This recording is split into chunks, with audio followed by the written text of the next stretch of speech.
ही राम नाम। तो आप ये बताइए कि राम नाम जाप करने का फल कितना बड़ा होता है। अब राम विचार में पड़ गए। नाम तो राम का ही है, बैठे तो राम ही है सन्मुख, लेकिन राम को भी नहीं पता है कि राम नाम की महिमा कितनी है। उन्होंने प्रेम से बुलाया पास में और विचार में पड़े हुए कि इसको मैं क्या समझाऊं। लेने मात्र से महिमा इतनी बड़ी है कि कुभाव से तूने राम का नाम लिया, फल यह है कि आज तू साक्षात राम की गोदी में बैठा हुआ है। अब इससे बड़ा फल और क्या चाहिए तुझको। वो धन्य हो गया, कहा प्रभु मुझे सर्वस्व मिल गया। अब हमारे ऊपर कृपा करके इतना बड़ा हमारे ऊपर कृपा करिए कि मैं जब पुनः जन्म लूं तो आपको ना भूलूं। इस प्रकार भगवान के नाम की महिमा है। प्रेम से बोलिए राघवेंद्र सरकार की। सुखदेव जी महाराज कहते हैं राजन, भगवान के नाम की महिमा जितना भी गाया जाए कम ही है। आज राजन आनंद पूर्वक कथा को श्रवण कर रहे हैं श्री गंगा जी के तट पर। हाथ जोड़ करके हर प्रकार से निवेदन करते हुए सुखदेव जी से प्रश्न करते हैं, महाराज आपने जो अजामिल का चरित्र और नाम के महिमा का व्याख्यान किया उससे मेरा जीवन धन्य हो गया, मैं कृत्य हो गया।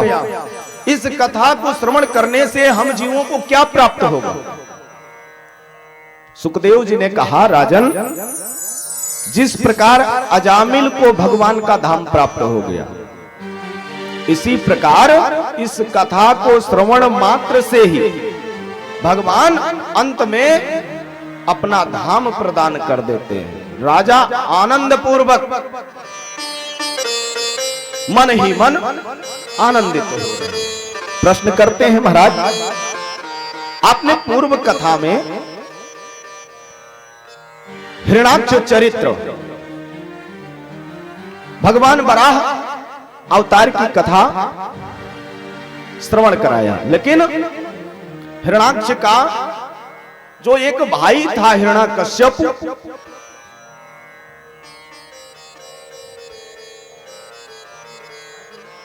उसका क्या हुआ। जैसे राजन ने ऐसा कहा, आज महर्षि सुखदेव जी ने कहा, राजन तुमने बहुत उत्तम प्रश्न किया है। उसका भाई जो था हिरण्याकश्यप, उसने अपने भाई का बदला लेने के लिए नारायण ने जो हिरण्याक्ष का वध किया, तो उसका भाई हिरण्याकश्यप ने विचार किया कि मैं हरि को कैसे परास्त करूं, तो मुझे बलिष्ठ होना चाहिए। उसने यज्ञ तप करना प्रारंभ कर दिया। तप ब्रह्मा जी का सहस्त्र वर्षों तक उसने तप किया और उस तप से ब्रह्मदेव प्रकट हो गए। ब्रह्मदेव प्रकट हुए, उसने वरदान मांगा। वरदान कैसा? मुझे अमर कर दीजिए। ब्रह्मा जी ने कहा, वाह भाई, जो मुझे याद करता है, जो मेरा ध्यान करता है, जब मैं उसे कुछ देने के लिए प्रकट होता हूं तो उसका सबसे पहले वचन यही रहता है, अमर कर दो। लेकिन मैं अमर नहीं कर सकता। इसके बदले में कई वचन मांगो, मैं वरदान दूंगा, कई वर मांग लो, लेकिन अमरता का वरदान नहीं दूंगा। उसने सोचा कि जब मुझे अमर होने का वरदान नहीं मिलेगा तो मैं देवताओं से युद्ध कैसे करूंगा, हरि को परास्त कैसे करूंगा। विचार करके उसने मांगा क्या कि अगर आप कई वरदान देना चाहते हैं तो वरदान में ऐसा वरदान दीजिए कि ना मैं दिन में मरूं ना रात में। ब्रह्मा जी ने कहा, ठीक, और बताओ, ना अस्त्र से मरूं ना शस्त्र से, और आगे बोलो, ना पशु से मरूं न पक्षी से, और आगे बोलो, न देवता से न मनुष्य से, और आगे गिनाते जाओ, ये कई बार हमको बोलना पड़े, तथास्तु।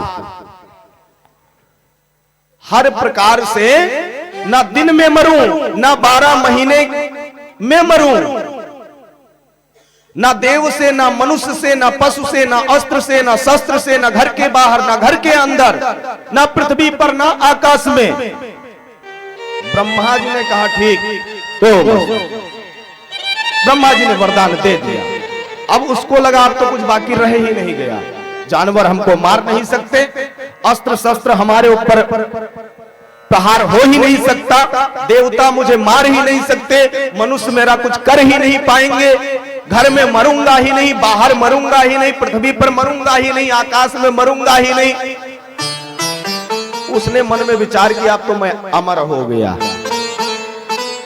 और हरि से वैर करके बैठ जाता है। जब वरदान प्राप्त हुआ, देवताओं पर आक्रमण किया, देवता आदि उससे भयभीत तो होने लगे। ऋषियों पर अत्याचार, ब्राह्मणों पर अत्याचार, गौओं पर अत्याचार। जब उसका अत्याचार अधिक हो गया, हिरण्यकश्यप का अत्याचार बढ़ा, देवता आदि पहुंच जाते हैं नारायण के पास। नारायण, हिरण्यकश्यप आपसे बैर कर बैठा है और सिर्फ आपको ही ढूंढता फिरता है, तो कुछ ऐसा माया करिए कि उसका वध हो सके। नारायण ने कहा चिंता मत करो, मैं जुगाड़ कर रहा हूं।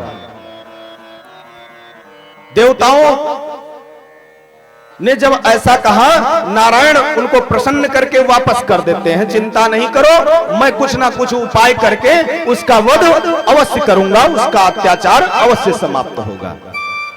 देवता आदि वहां से अपने अपने धाम को प्रस्थान करते।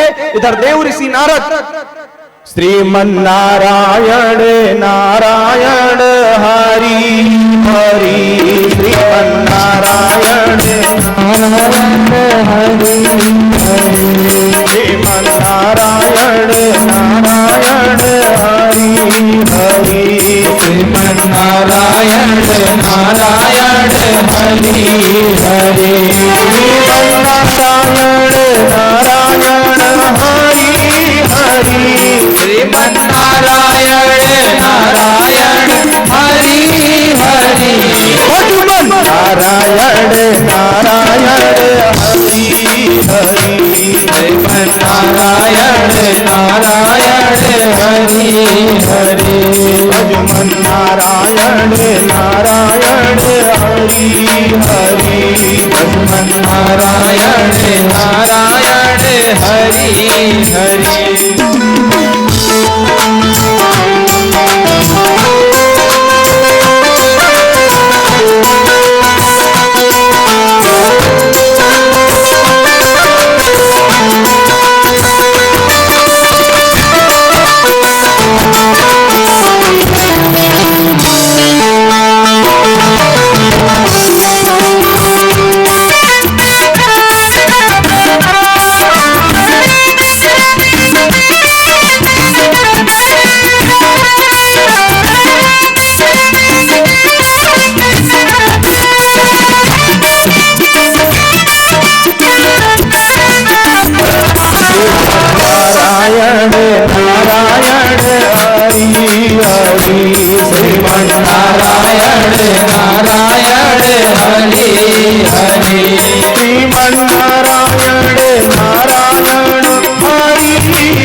नारायण नारायण हरि हरि, गोविंद नारायण नारायण हरि हरि, श्रीमन नारायण नारायण हरि हरि, श्रीमन नारायण नारायण हरि हरि, भगवान नारायण नारायण हरि। प्रेम से बोलिए श्री लक्ष्मी नारायण भगवान की, प्रेम से बोलिए श्री लक्ष्मी नारायण भगवान की। यानी कि क्या कहते हम हो कहते हैं जो बोले पूरी है नहीं। अब हमारा आपके मीटर मिला नहीं जानित रहा ये बात। सुखदेव जी महाराज ने कहा राजन, जब नारद जी का आगमन क्षीर सागर में हुआ, लक्ष्मीपति विष्णु भगवान शीश सैया पर लेटे हुए, लक्ष्मी मैया चरण को दबा रही, भगवान के सन्मुख पहुंच जाते देव ऋषि प्रार्थना करते हैं, भगवान आपने मुझे याद किया है, आदेश करिए मुझे क्या करना है। नारायण ने आदेश किया, देव ऋषि हिरण्यकश्यप है तो दैत्य, पहले मेरा ही पार्षद था, लेकिन ऋषियों का अपमान किया तो दैत्य हो गया, उद्धार तो उसका करना ही होगा। नारद ने कहा प्रभु आदेश करिए, बस आपके आदेश की देरी है, आदेश को सिरोधार्य करके मैं उस कार्य को करने के लिए तैयार हो जाऊंगा। नारायण ने आदेश किया कि हिरण्यकश्यप की जो पत्नी है कयाधु, कयाधु का गर्भधारण हो चुका है और मैं चाहता हूं कि उस गर्भ से जो उत्पन्न हो वो मेरा परम भक्त हो। नारायण,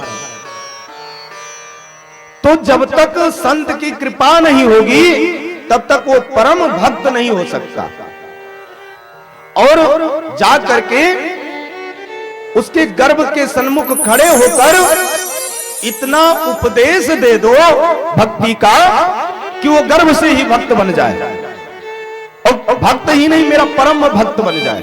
नारद ने कहा प्रभु आपने आदेश दे दिया, आप चाहे मैं वहां जाऊं या ना जाऊं वो ऐसे भक्त बन जाएगा, क्योंकि इच्छा आपकी है, और आपकी जब इच्छा हो और वो कार्य ना हो ऐसा असंभव है। नारद हरि का आदेश पा करके पहुंच जाते हैं कहां? हिरण्यकश्यप के यहां। कयाधु के सन्मुख खड़े हुए और भगवान का गुणगान करना प्रारंभ कर दिए, पूरा भक्ति सार श्रवण करा देते हैं। गर्भ में बच्चा जो था वो बिल्कुल भक्तिमय हो गया, इसीलिए कहा गया है जब स्त्रियां गर्भवती हो तो उनको ज्यादा पिक्चर, मोबाइल, नाटक ये सब कम देखना चाहिए। करो क्या? भगवान के सन्मुख बैठो, गोपाल लड्डू गोपाल जी को सन्मुख बैठा लो, भगवान का गुणगान करो, राम जी के सन्मुख बैठो, भगवान का नाम का सुमिरन करो, रामायण पाठ करो। अगर ऐसा स्त्रियां करती हैं तो उनका पुत्र जो होगा वो भगवान का परम भक्त होगा, भगवान का ही भक्त नहीं अपितु अपने माता पिता का वो आज्ञाकारी होगा।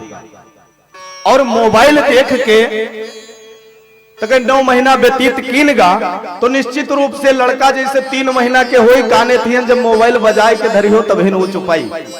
अक्सर हम देखे थे वो चीज, लड़का रो रहा है, अम्मा पप्पा कतनो समझावे लेकिन वो लड़का चुपात नहीं है, मोबाइल बजाए काने फिर रखे वो बिल्कुल एकाग्रचित होकर मोबाइल सुनेला, क्योंकि गर्भ में था तो उसने मोबाइल ही सुना।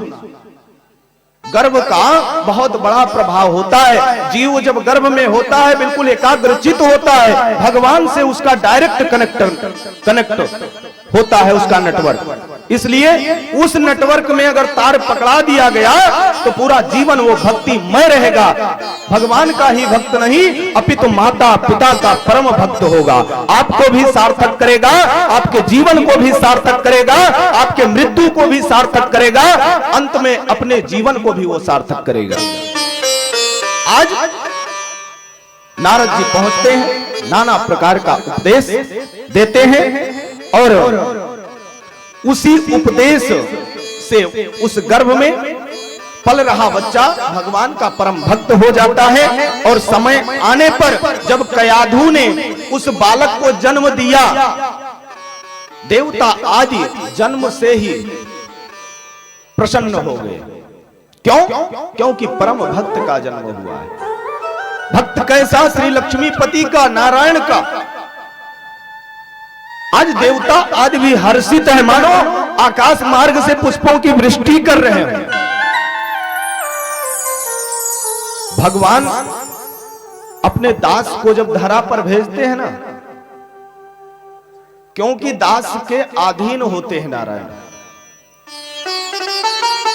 भगवान कुछ देखते नहीं, आपका कुल कैसा है, आप किस गोत्र में हुए हैं, आपका कर्म कैसा है, उनसे कोई लेना देना नहीं।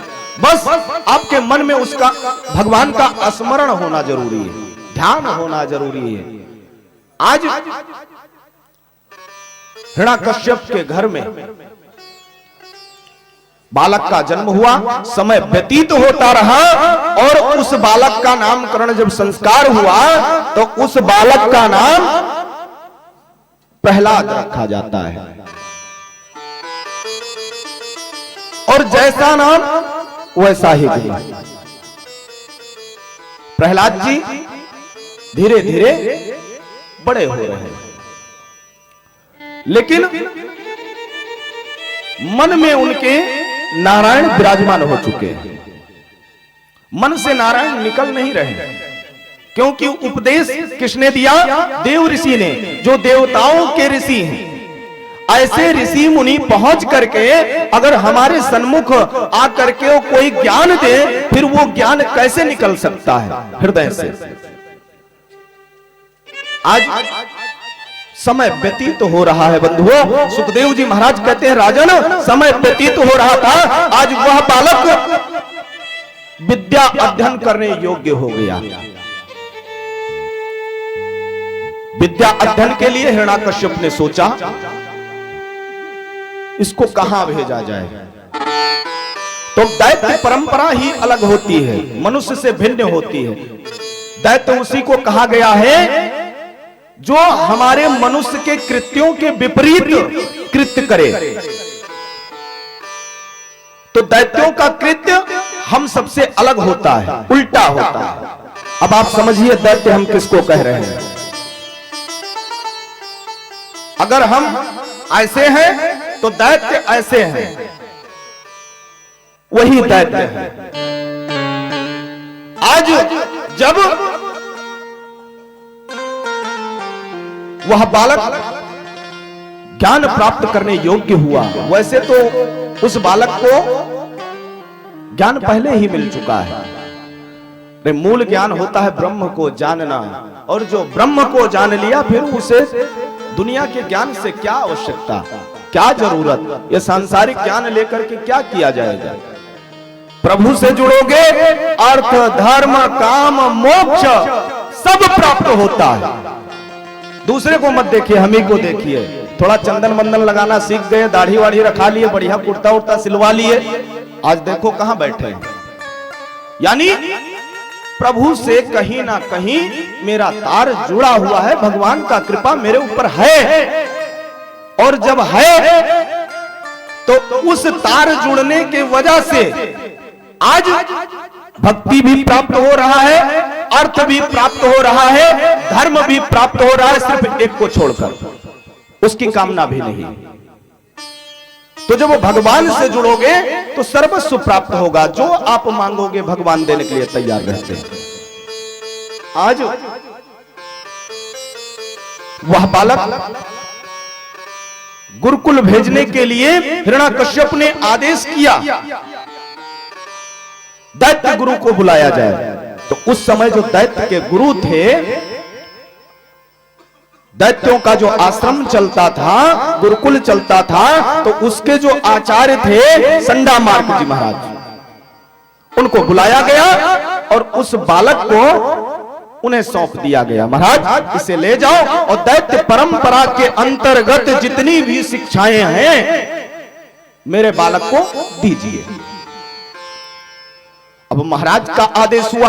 हिरण्याकश्यप भी उस आश्रम को चलवाता था, उस गुरुकुल को चलवा रहा था, खान पान की सारी व्यवस्था हिरण्याकश्यप देता था।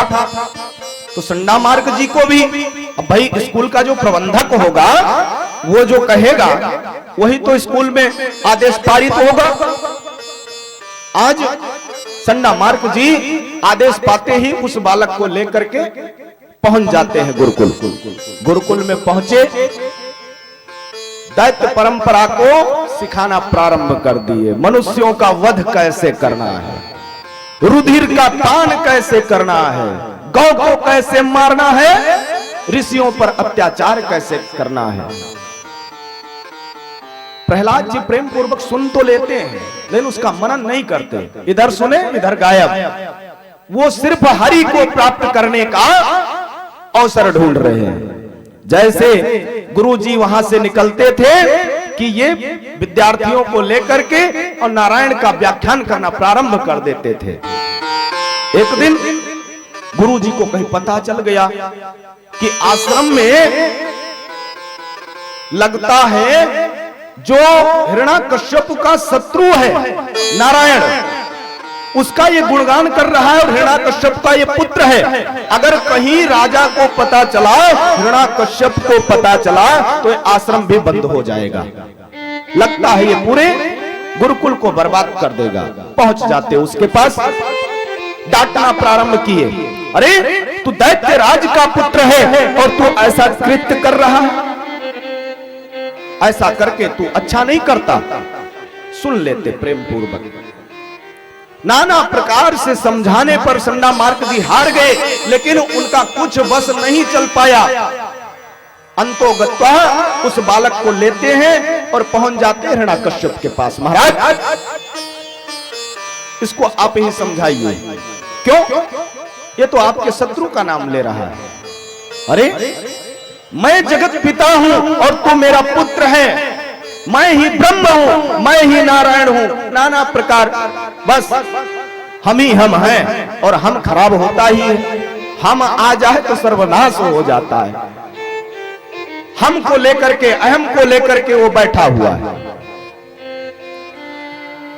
प्रेम पूर्वक हाथ जोड़ करके प्रहलाद जी कह रहे हैं, पिताजी आप एक जन्म के पिता हैं, लेकिन वो जन्म जन्मांतर के पिता है, परम पिता है।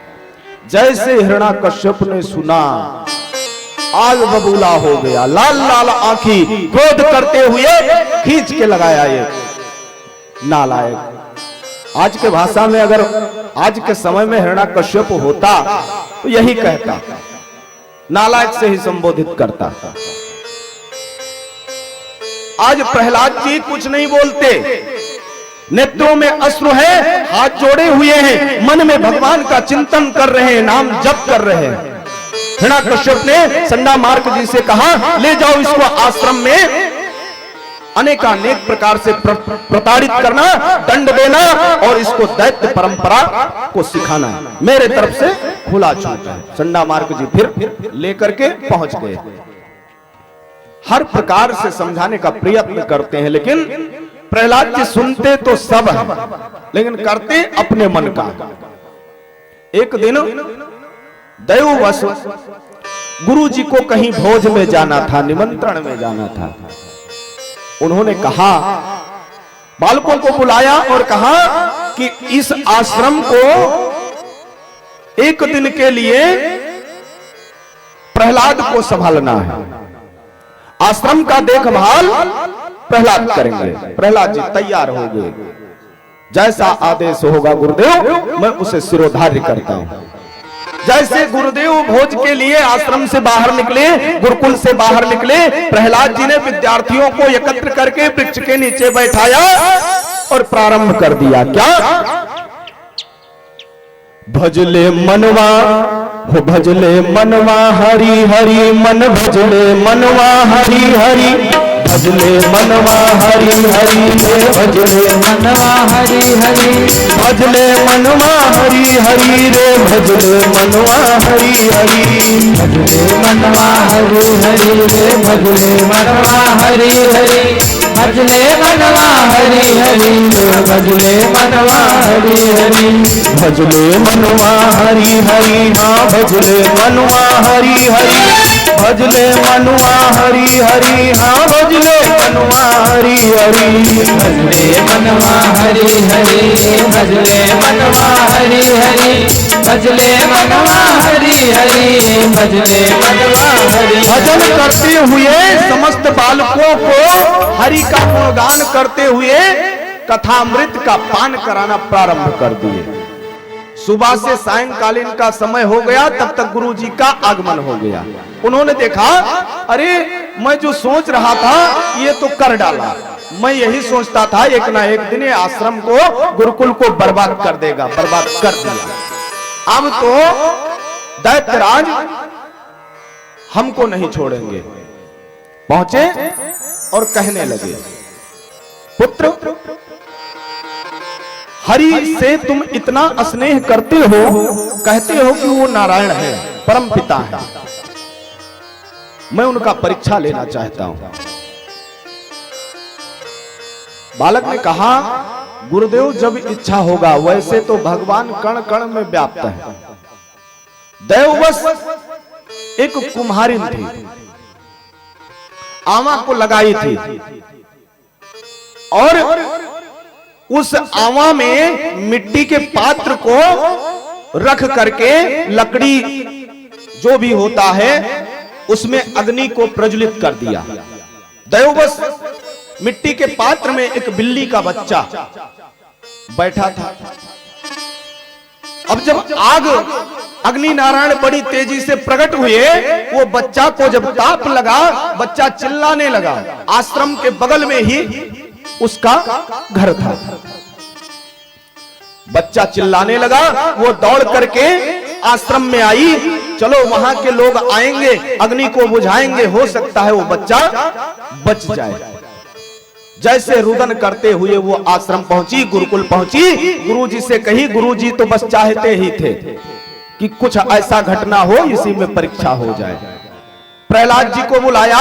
प्रहलाद, आज मैं देखना चाहता हूं कि तुम्हारा परमपिता उस बच्चे को कैसे बचाता है। प्रहलाद जी मुस्कुराते हुए प्रेम से हाथ जोड़े और कहने लगे कि प्रभु बचाएंगे तो जरूर, लेकिन मेरे अकेले याद करने से नहीं बचाएंगे। तो कैसे बचाएंगे? मेरे साथ जब सभी लोग नारायण का सुमिरन करोगे, तब भगवान प्रसन्न होंगे, तब जाकर के कहीं वो बच्चा बच पाएगा। आज आगे आगे प्रेम पूर्वक प्रहलाद जी महाराज भगवान नाम संकीर्तन कर रहे हैं, भगवान को याद कर रहे हैं।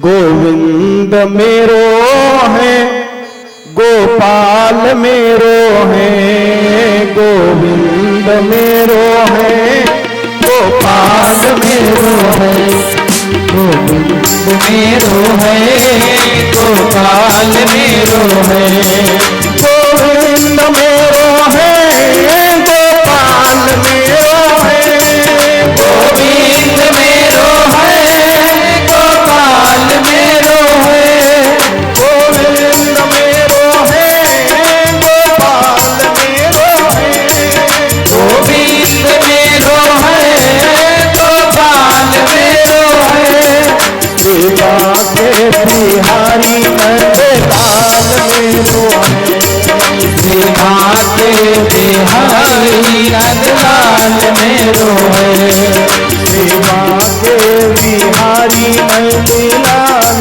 मेरो है, सेवा के बिहारी नंदलाल मेरो है, गोविंद मेरो है, गोपाल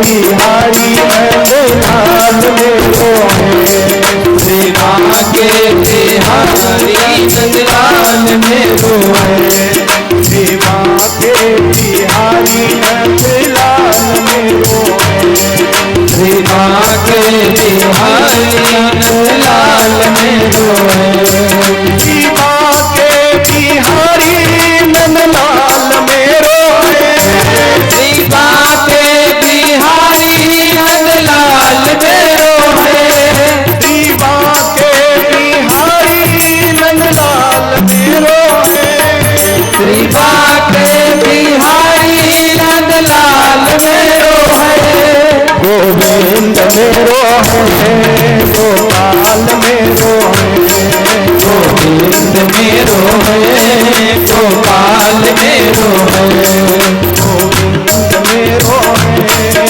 गोपाल मेरो है गोविंद मेरो है गोपाल मेरो है से बोलिए राघवेंद्र सुधार श्री लक्ष्मी नारायण भगवान की आज सुखदेव जी ने कहा, राजन जब समस्त विद्यार्थियों को लेकर के साथ में गुरुजन पहुंच जाते जहां पर कुम्हार ने आवा को तैयार किया था, अग्नि को प्रज्वलित कर दिया था, पहुंच गए और सबको साथ में लेकर के भगवान को याद करना जब प्रारंभ किए, भगवान ने तुरंत उस करुणा को सुना और इंद्रदेव को आदेश कर दिया।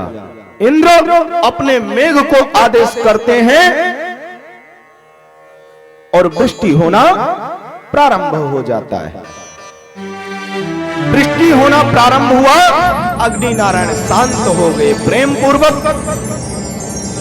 आज जब ये दृश्य संडा मार्क जी ने देखा तो प्रहलाद जी के साथ साथ आज गुरु जी भी जयकारा लगाना प्रारंभ कर दिए, नारायण का ही गुणगान करना प्रारंभ कर देते हैं। काफी देर तक जय शब्द नमा शब्द का उच्चारण करते रहे। जब वृष्टि समाप्त हुआ, आवा को खोला गया, बच्चे को बाहर निकाला गया। भगवत कृपा से वह बच्चा जीवित निकला। जब बच्चा जीवित निकलता है, आज संडा मार्ग जी प्रेम पूर्वक बोल बैठते हैं, श्री लक्ष्मी नारायण भगवान की जय हो। ऐसा दृश्य देख करके देवता आदि आकाश मार्ग से प्रसन्न हो रहे। भगवान समस्त करुणा को दूर करने वाले हैं, उनमें कोई कमी नहीं है। अगर कमी होती है तो हमारे आपके पात्रता में कमी होती है। वो तो दयालु हैं, कृपालु हैं, हर प्रकार से अपने भक्तों के ऊपर कृपा करने के लिए तत्पर रहते हैं। भगवान कहते हैं, एक बार मुझे याद करके तो देख, मैं सन्मुख अगर खड़ा नहीं मिला तो प्रभु पद से मेरा नाम हटा देना। लेकिन जब भक्त याद करे तब ना, यहां माया इतना ग्रसित कर दिया है जीवों को। दुनिया भर का प्रपंच, मार करना हो लाठी तुरंत निकल आएगी, युद्ध करना हो चलो रण में तैयार हो। लेकिन अगर भगवान का भजन करना हो तो याद दिलाना पड़ता है मुझे, तेज बोल करके, श्री लक्ष्मी नारायण भगवान की जय। देखो सन्मुख, अगर धीमे से बोल तो इन्हों सब धीमे से बोलत, ये हाल है। अरे हम जब धीरे से बोले तो इतना कुछ दया रखो कि महाराज इतनी देर से चिल्लात हैं तो एक दफा लो हम हो चिल्लाई दी, मन तनी प्रसन्न हो जाता है। तो कभी कभी हमको भी प्रसन्न करिए, क्योंकि जब कोई जयकारा लगाता है ना, प्रोत्साहन मिलता है, बल मिलता है। ताड़ी लगाते हो, उसी ताड़ी में भजन के साथ जब आप आनंदित होते हो तो मुझे परमानंद प्राप्त होता है, और जब मुझे परमानंद प्राप्त होता है तो इनको कितना प्राप्त होता होगा। स्वयं विचार करिए। सुखदेव जी ने कहा राजन, जब हर प्रकार से गुरु जी ने देख लिया कि ये बालक सुधरने वाला नहीं है, ले जाकर के राजा के यहां छोड़ आते हैं, हिरण्याकश्यप के यहां, और पहुंचते हैं और कहते हैं महाराज ये आपका पुत्र अब आप ही संभालिए, ये लगता है पूरे आश्रम को बर्बाद कर देगा। सब दैत्य परंपरा को भूल करके मनुष्य परंपरा, देव परंपरा को लेकर बैठ गए हैं। मुझे कुछ महीना लग जाएगा सुधार करने में। हिरण्याकश्यप क्रोधित हो गए, तुरंत पुत्र को बुलाए। बालक प्रहलाद जी हाथ जोड़ करके सन्मुख पहुंचे, पिताश्री आदेश करिए। हिरण्याकश्यप ने कहा मैं आखिरी बार पूछने जा रहा हूं कि परम पिता कौन है। वैसे तो नारायण मैं हूं, और जिनको तू परम पिता कह रहा है वो मेरा परम शत्रु है, पिता नहीं है। प्रहलाद जी ने कहा ये आपकी भावना की बात है, मैं तो बस उन्हीं को परम पिता जानता हूं। मेरा अगर कोई है तो बस वही। हिरण्याकश्यप क्रोधित हो गया, सैनिकों को बुलाया, दैत्यों को बुलाया, आदेश दिया ले जाओ, पहाड़ की चोटियों से इसको ढकेल दो। मैं देखना ही नहीं चाहता। क्यों नहीं देखना चाहता? क्योंकि ये शत्रु का गुणगान कर रहा है, इसलिए ये मेरा शत्रु हो गया है। आज सब लेकर पहुंचते हैं, पहाड़ की चोटियों पर जाते हैं, धक्का देते हैं। उधर लक्ष्मी जी चरण दबा रही थी, दृश्य को देख रही थी, नारायण से कहने लगी प्रभु आपका परम भक्त पहाड़ियों के ऊपर पहुंच चुका है, कब छोड़ दिया जाए कोई निश्चित नहीं है, दौड़ो। भगवान तुरंत दौड़ पड़ते हैं। प्रहलाद जी ने नेत्र को बंद किया, हाथ को जोड़ा और नारायण का जाप करना प्रारंभ कर दिया। प्रभु नीचे खड़े हो गए, सैनिकों ने धक्का दिया, प्रभु गोदी में ले लिए, मानो पुष्पों का बिस्तर लगा रहा हो। इस प्रकार प्रहलाद जी नीचे आते हैं, प्रभु ने खड़ा कर दिया। प्रहलाद जी को पता ही नहीं चल पाया कि हमको किसने बचाया है। प्रहलाद जी भ्रमण करते करते फिर वापस आ गए। इधर हिरण्याकश्यप अत्याधिक चिंतित। इतने में होलिका पहुंच गई। होलिका ने कहा किस बात की चिंता है? हिरण्याकश्यप ने कहा मैं अभी तक विष्णु से दुखित था, लेकिन अब तो मेरा पुत्र ही शत्रु बन बैठा है। उसने कहा तुम काहे को चिंता कर रहे हो? आदेश करो, ब्रह्मा जी का वरदानी चादर है मेरे पास, मैं ओढ़ के बैठ जाऊंगी और उसको गोदी में लूंगी, भस्म हो जाएगा। हिरण्याकश्यप तैयार हो गया, देरी मत करो, जल्दी उसे समाप्त करो। प्रहलाद जी भगवान का भजन करने में चूकते नहीं, नेत्र को बंद किए हुए निरंतर भगवान का स्मरण कर रहे हैं। होलिका आज प्रहलाद जी को लेकर के बैठ जाती है, उसी चद्दर को ओढ़ती है। इधर भगवान ने पवन देव को आदेश किया इतनी वेग से चलो कि वो चद्दर रुक ना पावे। आज पवन देव आदेश पाते ही इतनी वेग से चलते हैं कि वो चद्दर उड़ करके प्रहलाद जी के ऊपर आ जाती है। प्रहलाद जी बच जाते हैं और होलिका का दहन हो जाता है। इस प्रकार प्रहलाद जी बार बार बच रहे हैं।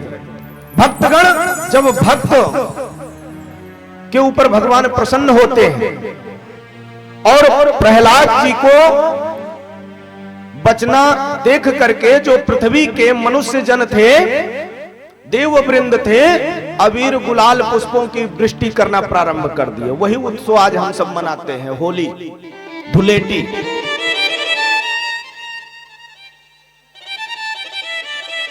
वही उत्सव का आनंद हम सब प्राप्त करते हैं। नए संवत्सर का शुरुआत होता है और प्रेम पूर्वक भक्ति के साथ वर्ष का प्रारंभ किया जाता है, उसी का आनंद हम सबको प्राप्त होता है। अंतो गत्वा हिरण्याकश्यप ने, इतना हिरण्याकश्यप खींच गया, बुलाया पास में, इधर आओ, बार बार हरि हरि का गुणगान करते हो, कण कण में हरि है।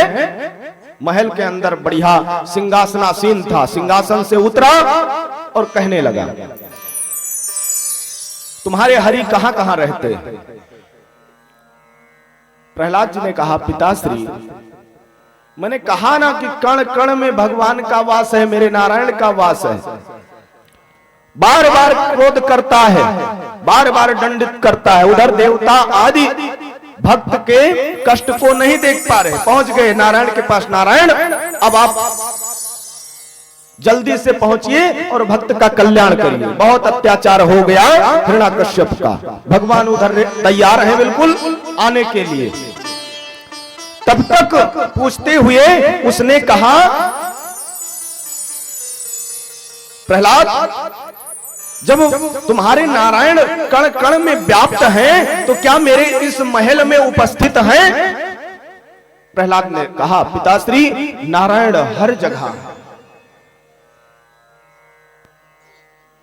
दोबारा वो बोलता है, अगर यहां है तो क्या इस स्तंभ में है? प्रहलाद जी ने कहा, पिताश्री मैंने कहा ना कि नारायण कहां नहीं है, सब नारायणमय ही है। जो कुछ है सब में नारायण व्याप्त है। कण कण में बस निहार लो, निहारने की दृष्टि चाहिए। क्रोधित हो गया, उठाया गदा और खंभे पे प्रहार किया।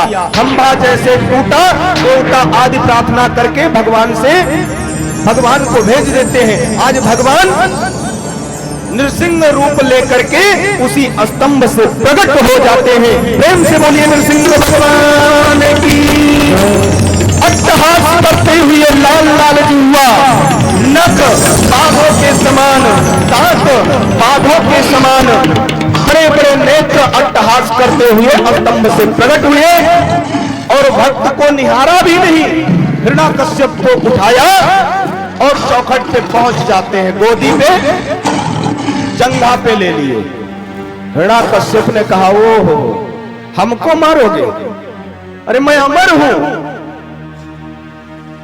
अमर हो? कैसे अमर हो? किसी महीने में नहीं मरूंगा। तो ये जानते हो कौन सा महीना चलता है? पुरुषोत्तम मास है, मल मास है। और ये मास स्पेशल मैं जानता था कि तू 12 महीने का ही नाम लेगा, तो 13वां महीना मैं स्पेशल तुम्हारे लिए बनाया था। ये पुरुषोत्तम मास मैं तुम्हारे लिए बनाया हूं, तुम जैसे राक्षसों के लिए। 13वें महीने का तो तुमने नाम ही नहीं लिया था। मैं दिन में नहीं मरूंगा, समय क्या है? सायंकालीन। मैं रात्र में नहीं मरूंगा, समय क्या है? सायंकालीन। मैं भवन के अंदर नहीं मरूंगा। भगवान ने कहा, देखो कहां हो? चौखट पे हो, ना अंदर हो ना बाहर हो। ना पृथ्वी पर मरूंगा ना आकाश में। भगवान ने कहा, ना मैं तुमको पृथ्वी पे रखा हूं ना आकाश में, जंघा पे लिटा के रखा हूं। ना अस्त्र से मरूंगा ना शस्त्र से। नृसिंह भगवान ने कहा, मेरे नाखून ही तुम्हारे लिए पर्याप्त है। अट्टहास करते हुए नाना प्रकार से वो गरजता रहा और भगवान प्रेम पूर्वक भक्त के रक्षार्थ के लिए नाखून को लगाते हैं सीना पे और फाड़ देते हैं, उसका प्राणांत हो जाता है।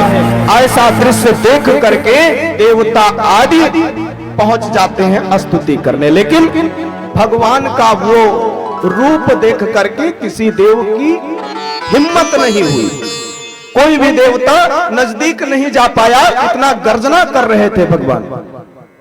सब कांप रहे थे देवता, कैसे जाऊं स्तुति करने। जैसे थोड़ा आगे बढ़ते थे, सिंह जैसा जैसे भगवान गरजे, देवता सब पीछे, क्योंकि वो रूप कभी देव सब देखे नहीं थे। देवताओं ने विचार किया, आखिर भगवान का क्रोध कैसे शांत किया जाए। माता लक्ष्मी के पास पहुंचे, भगवती आपके तो वो पति हैं, आप उनके सर्व रूप को जानती हो, चलो आरती उतारो। लक्ष्मी जी थाली सजाकर पहुंची और जैसे आरती को घुमाने का प्रयास किया, भगवान ने गर्जना लगाया, हाथ से आरती छूट जाती है। लक्ष्मी जी हाथ जोड़ करके एक किनारे भगी। ये रूप तो मैंने भी नहीं देखा था कि भगवान ऐसा भी रूप लेते हैं, ऐसा अवतार लेते हैं। देवताओं ने विचार किया आखिर प्रभु को कैसे शांत किया जाए। प्रहलाद जी हाथ जोड़ करके भगवान का दर्शन कर रहे हैं।